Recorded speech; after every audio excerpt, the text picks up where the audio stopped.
Hey guys, good evening. So, I am actually getting done locking up the Canada Goose, and I figured I'd let you guys see him for a minute. So, yep, it is. Here's the babies. Hey, buddy. Pretty bird's been slowly getting a little bit more moody, as y'all can see. Hey, pretty bird. Is it getting ready for mating season? Is mating season approaching, huh? Your hormones are starting to pick up, aren't they? Yeah.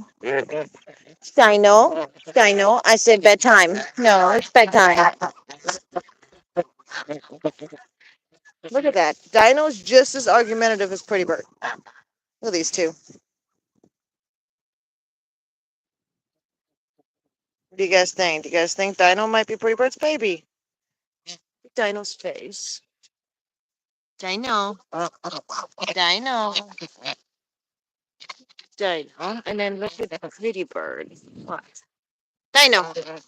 Dino. Pretty Bird. Pretty Bird. Look at the shape of Pretty Bird's head and his beak. Right? Come on, Pretty Bird.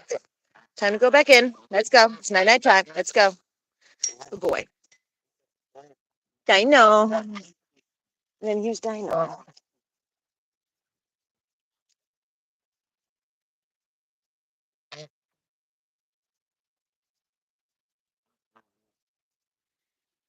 Here's all the other babies. Everybody else is in under the trampoline and air enclosure. Dino's, of course, the only one that wants to keep eating. Because Dino always wants to eat. Everybody's ready for bed. Right, babies? Nice fight.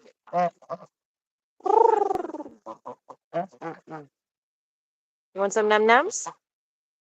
Babies want num nums?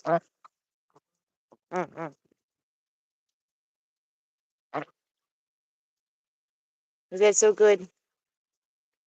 Is that so good? For anybody who's just stopping in, who's new, I legally own these birds. These are not wild Canada geese. It's very important that we all know that. I did not get these animals from the wild. They are from a legal breeder.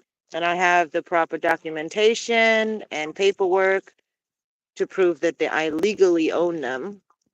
It's very important to have that. It's federally illegal to take these animals from the wild. I just want to clarify that real quick here at the beginning of this live so that nobody thinks that these guys are just cute and that it's totally cool to take them from the wild, because it is not.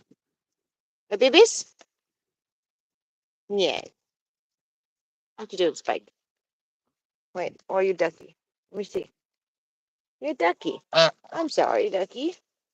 I'm sorry, Ducky. Well, in my defense, you do look a lot like Spike and Sarah and Littlefoot and everybody else. Look at them. Aren't they beautiful? My babies.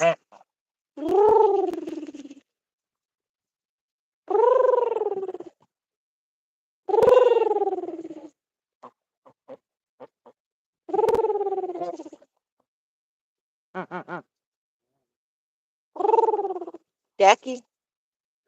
Ducky. You coming over, Sarah? Hey, don't be mean to Sarah. Let her eat too. Or him.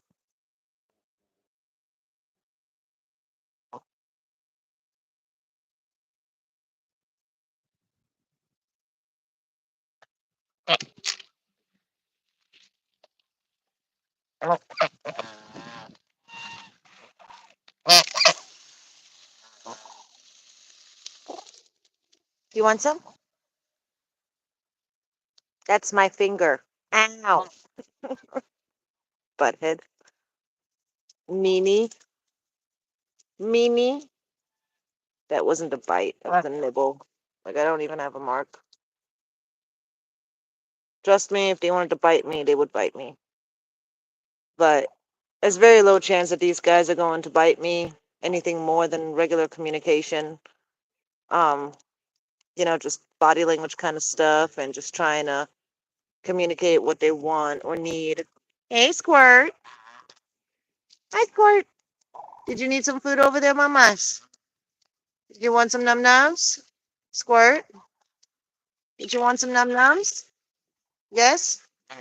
Oh, Pretty Bird heard me. Pretty Bird heard it. He's like, I want some food. He's like, I want some food. Never mind that bowl right there in the middle with a bunch of feed in it that everybody's ignoring. The food from Mama's hand is just so much better. It's the exact same feed.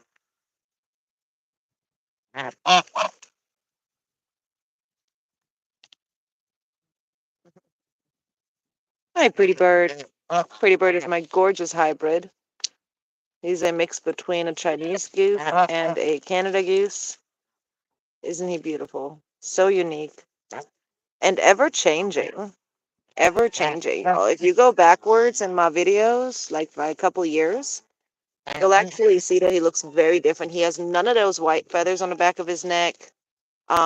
He doesn't have all those white feathers surrounding his beak. He just he looks a lot different when he was younger. And every time he molts, oh my goodness. Every time he molts, he seems to gain more white feathers for whatever reason. Hey, everybody. That beautiful golden goose back there is Layla. Hi, Layla. Layla. Hi, Layla. Layla, go. Layla. I know, I'm talking to Layla. Excuse you.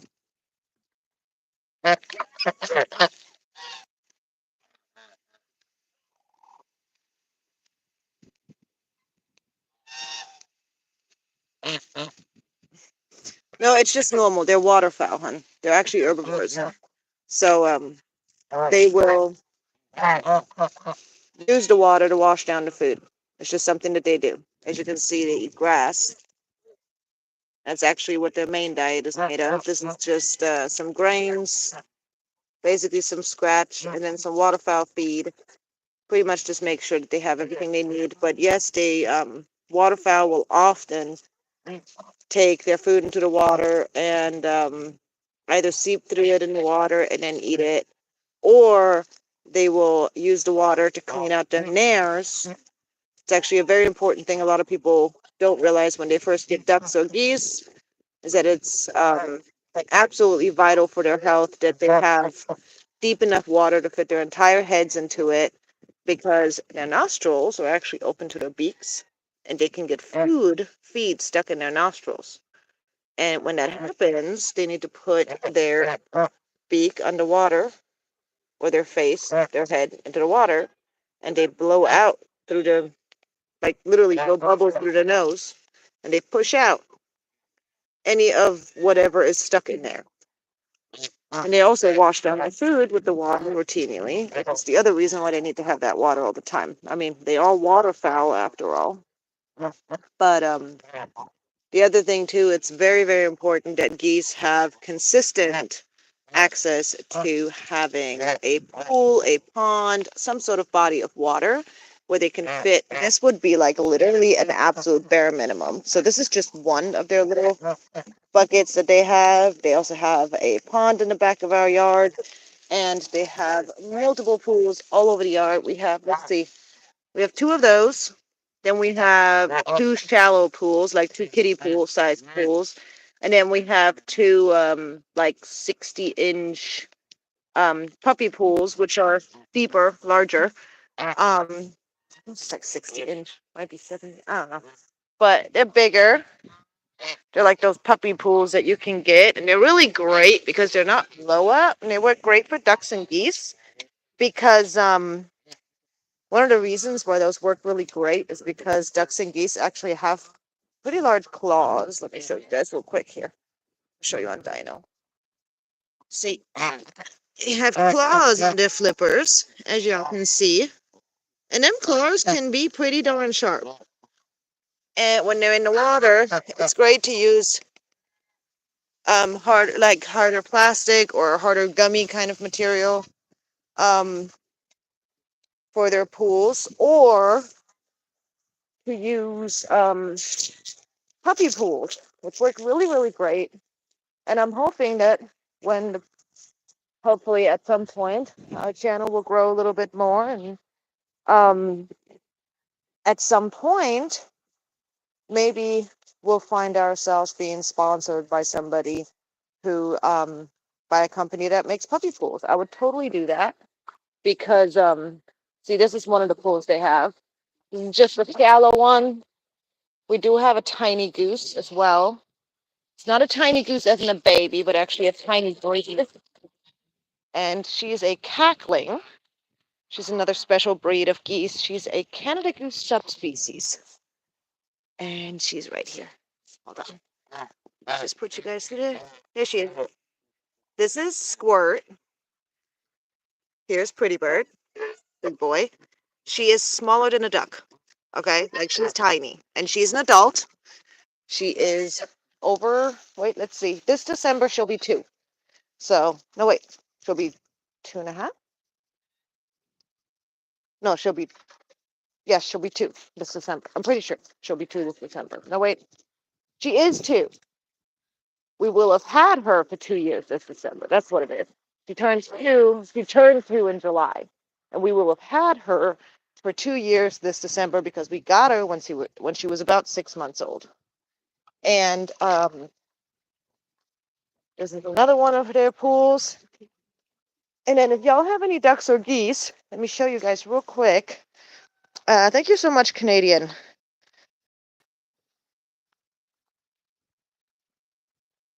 Thank you for that comment. I really appreciate it. I do try to use my channel a little bit to let people know the stuff that I've learned because I knew nearly nothing about geese. Now, please excuse these waters. I'm switching them out tonight. We just had big old rainstorms down here in Texas, which has made the water super dirty because it's right underneath a massive tree. I forgot. Maple tree? No. No, it's not. Wait. I forget what it's called. It's a gorgeous tree. It's a beautiful tree. It's a massive tree. We got 2 of them. Anyways, but these are these like big old dog pools. And they're not hard like plastic. They have like these sections and you can fold them down. And I need to clean them both out. I've got 2 of these. And these are the ones that, like, sure, after a couple of years they break, but you can get a couple of years out of them. And I use them literally like they're out year round. The last one I had before these ones, I had for literally 2 years. It was going through summer, winter, freezing, everything. And it lasted through all of that. Hey, what you doing, catfish? Anyways, go back to doing my chores. Get everybody locked up. But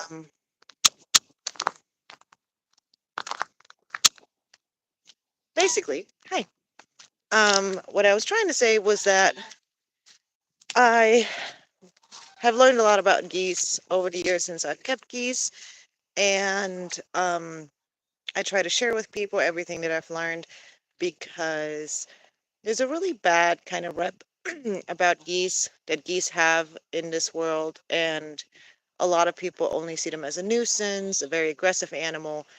And that's one of the reasons why I like to share how they behave with me and how they actually are very loyal and how they imprint and different facts about Canada geese or geese in general that most people aren't aware of.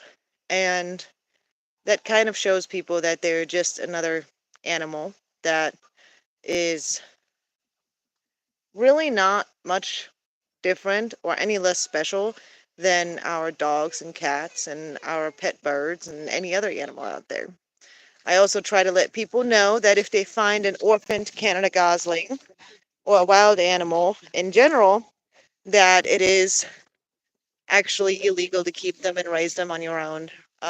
If you're living in the US, I'm not speaking for any other countries, but it's really important to reach out to your local wildlife rehabber and find out where they're at. Even if you don't have any local call out to your local warden. You're going to have a warden in your area.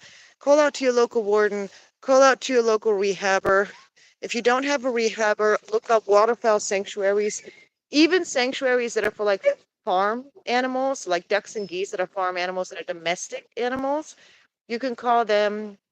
There's usually Fish and Games usually has some sort of directory on their website for like your location or for your county. Obie, you're okay, puppies. We've got a livestock guardian dog who's in training, and he's currently put up because I didn't bring him out this evening for lockup. But basically, um, the law basically is that it is okay to help an animal when they're in need, a wild animal, but you want to make sure that they actually require help, and you want to be sure that they need your help. Um, and so I always encourage people, unless it's an emergency, um, try to reach out to your local rehabber before you remove the animal from the site where you found them. So, like, say the animal appears to say, for an example, be abandoned, right? Or the nest appears to be abandoned. Um, One of the things you could do is you can potentially gather up the animals or gather up the baby, make sure that you have a hold of them, but then pull out your phone, look up a local rehabber, try to contact them, let them know, hey, this is an emergency. I need an answer right away. Call a local warden or anybody like that. And or reach out to people even online. There are a lot of waterfowl rehabbers who are licensed to rehab Canada geese that have that federal permit to do this, who are 100% willing, or people who run sanctuaries for wild waterfowl or even for domestic waterfowl, who are aware of the laws and who are aware of how to find resources and who are aware of how these animals live and how they need to be taken care of and all of those other things, all of these details that many of us are not aware of when we find these animals in need or we believe they're in need. And people like that can really clarify, hey, this is actually really normal for this species. They're not abandoned. Say, for an example, a lot of rehabbers are overwhelmed with many, many deer babies um, every year, every spring, um, because people don't know or don't realize that the mama deer actually leaves the baby hidden in the woods or in the field and then goes off and goes to forage. And she returns every day to care for the youngster and to feed the youngster, and but she's not with the baby all day. And part of the reason they do this is actually to protect them. They keep them hidden away. um it's just part of what these animals do, and a lot of people don't know this. So when they see a baby deer all by itself, they think that this animal requires their assistance, and they'll remove the animal from the location and take them to a rehabber. And now, because they've done that, this animal may or may not be able to be reunited with its mother. Um, so, and now, due to good intentions, this animal has now been orphaned. Another possibility, and another thing that actually happens a lot, is when people touch an animal or their children touch an animal. So you see a baby deer in the wild, and let's say you have a little 4 or 5 year old child, and your child spots it before you do, or maybe your kid is just moving much faster than you can keep up, which we, all of us who are parents, we all know how quick them little toddler feet can be. And our kid goes up and starts petting the little baby deer, and it's like, oh, how cute, kissy this, kissy that, hugs and everything, and lovey-dovey, and so cute. And now the parent panics and takes the baby deer with them because they go, oh no, the mom's going to reject the baby now, and it's going to starve to death if we don't get it to a rehabber, if we don't help it. And the thing is that the mom's actually not going to reject the baby. This is an old wives' tale. This is an old myth. Um, there are very few to no scenarios where a mother animal is going to reject their young based on an additional scent that's been added to their body. The parents can smell their child, they still know this is their child, and just because a human has touched them does not mean that the mother is going to reject that baby. If you're unsure, I definitely encourage you to do your own research on these subjects and not just take my word for it. I encourage you to do that about any subject, regardless of who the person is who's telling you about it, unless, of course, they're an expert. I'm not an expert by far. Um, but it's really going to help if you're somebody who goes hiking a lot, or you're somebody who lives out in the boonies, or you're somebody who lives in the country like we do. Um, and you have a higher likelihood of coming across maybe a litter of bunnies, for an example, which, by the way, same thing as deer. Mama bunny leaves them behind. She leaves them hidden in the grass, and they're not orphaned just because they're by themselves. Same thing when it comes to nests. A lot of animals, like waterfowl, for an example, geese and ducks, will not start sitting on their eggs until they've accumulated a certain amount of eggs. So when they sit on their eggs, um, I'm sorry, when they lay an egg, they actually leave the egg behind, and then they come back once each day or once every other day, depending on the animal or the species, or the breed even, to add another egg to it. And they'll continue doing this for around 2 weeks until they have a certain amount of eggs, until they start sitting on them to starting the incubating process. And at that point is when you start seeing, if you were to candle the egg, if you were to check on the eggs, you would start seeing the embryos starting to develop, even though those eggs are 2 weeks old. Because animals like ducks, geese, and chickens are one of them as well, they actually have a special cover that goes on the outside of the egg. And this is why a lot of farmers are keeping their fresh laid farm eggs on their countertop, or why they say we haven't washed them yet. These are fresh eggs. This is the day they're from. The reason you find that happening a lot with farmers or people who have backyard chickens is because every egg has something called a bloom.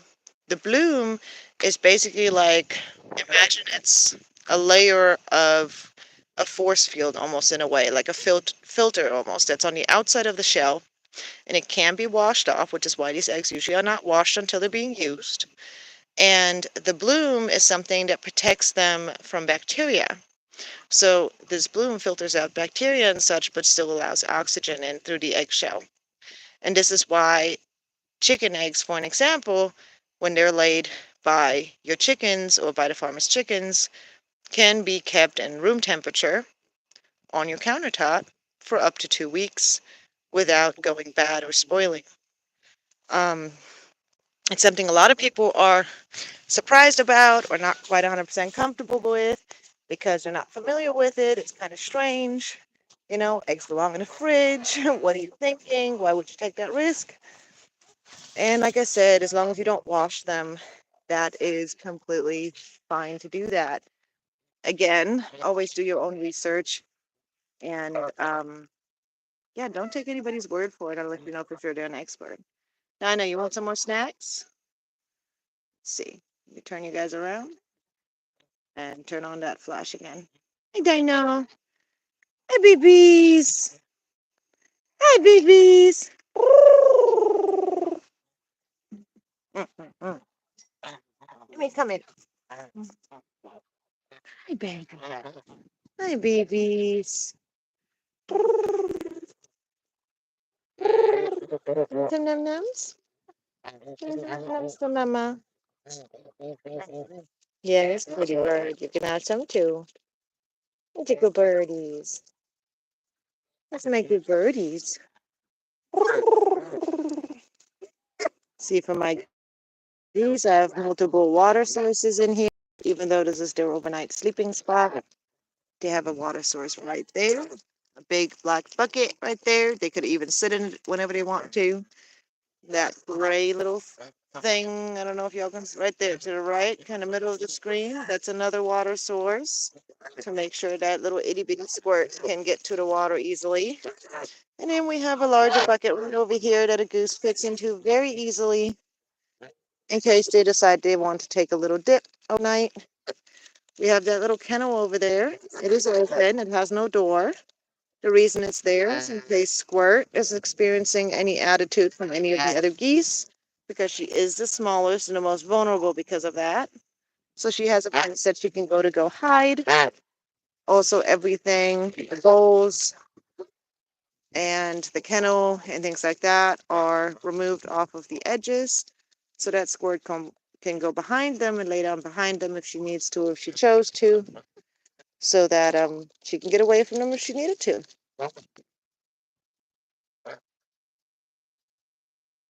This is Pretty Bird, and this is, I think this is Petrie. Petrie, or are you Littlefoot? I don't know. Yes, you're Littlefoot. That's Petrie right there. Petrie is right there. Pretty Bird, don't be a butt. Don't be a butt. Here you go, Pitbird. So demanding, my goodness. My goodness, Pitbird.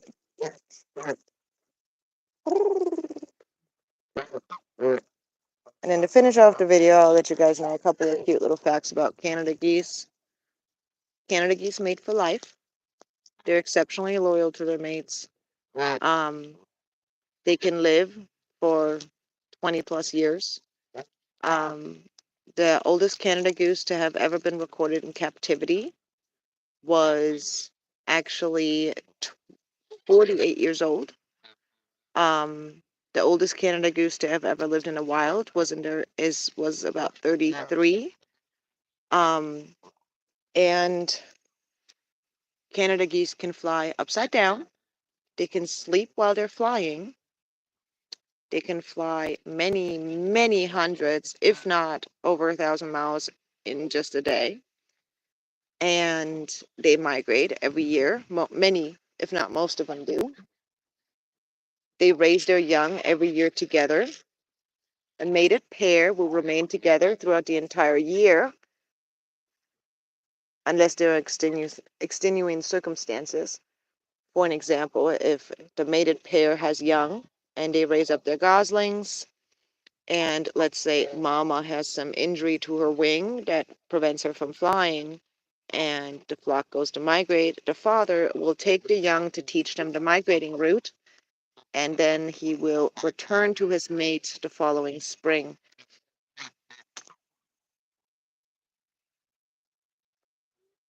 And they will reunite every year. They will recognize each other, call out for each other the minute they get close enough to be able to hear each other, and have a special little reunion.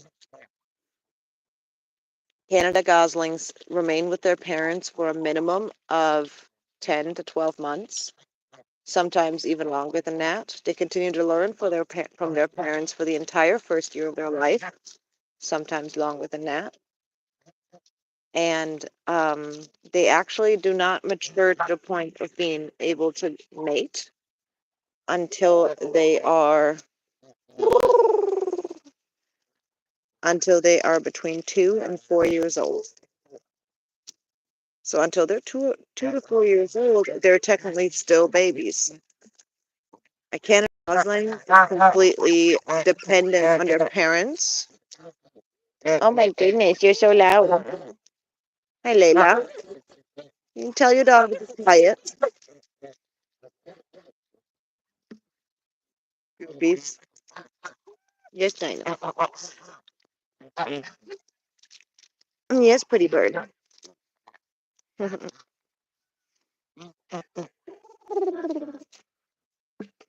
Hi, Goofies.